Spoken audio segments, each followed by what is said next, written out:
Over at Would You Have Voted for This Society, Mr. Doom wrote a comment which I've included in full. Quote, I agree that in no Western country did the people actually vote for the kinds of social changes we've seen in the past half century, and to a large extent these changes were implemented by stealth or in a dishonest and deceptive manner. On the other hand, voters could have taken a stand against such disastrous changes. There have always been alternatives to the major political parties. Okay, not always great alternatives, but voters have always had the option of registering a protest by abandoning their traditional allegiances to the parties that have betrayed them, and the voters have steadfastly refused to do so. They have maintained their sheep-like devotion to the major political parties, even when an alternative was on offer, as was the case with UKIP in the recent British election. Many people have been excited by the level of support that nationalist parties have attracted in Europe in recent years, but what is really surprising to me is just how few people actually vote for these alternatives. In not a single country has such a party even come close to gaining real power. This suggests either an extraordinary degree of voter apathy or perhaps outright defeatism, or even just a total lack of awareness of what is happening." Unquote. He raises some very important points, and I'd like to address them. Why do people keep voting for the same political parties? I believe that there are a few reasons why. Multiple issues, real-life concerns, economics, loyalty, no other real option. Let's look at each in turn. Multiple issues. When voting, people are voting for someone to represent them on various issues. In most cases, they have never met any of the candidates, and so they must vote according to the purported beliefs of a particular party. They rarely, if ever, get to vote on single issues. They must try to vote for a candidate who will broadly support their beliefs. That makes it hard for single issues to get traction, because they must compete with other issues that are just as important. Many people vote not on conviction that this is the best candidate from the best party, but because they fear the consequences of their opponents gaining power. Real life concerns. Many political issues are abstract. Real life, however, has a way of being anything but abstract. People, quite rightly, need to look after themselves in the here and now. Unfortunately, that means that voting tends to be about short-term concerns.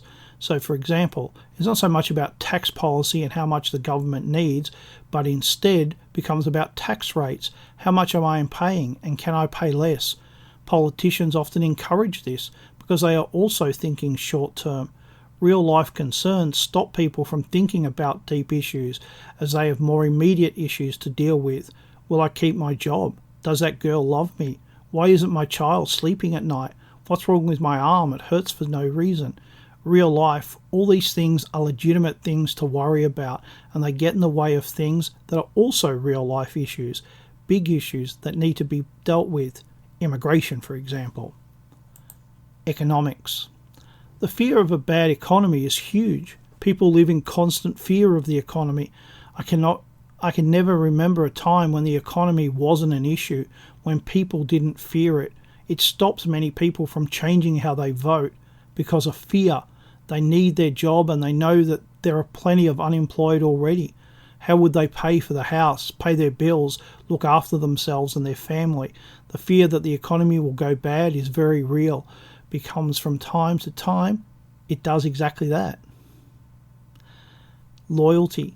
People often vote the way they do because they want to fit in. All my family votes for X. All my friends support X. Then so should I. Many people vote a certain way because they have always voted that way. They joined and stayed loyal, even though the party that they are loyal to does not return that loyalty. No other real option. At the last Australian federal election, my vote went to Labor. I didn't vote for Labor, but that's where my vote ended up. Australia has a preferential voting system that means that you number all the candidates from your favourite candidate to your least favourite candidate in order. In my electorate, the safest Labor seat in Australia, there were 9 candidates, 4 right of centre, 1 Liberal, 1 Labor, 1 Green, 1 Socialist, and 1 from the Animal Justice Party.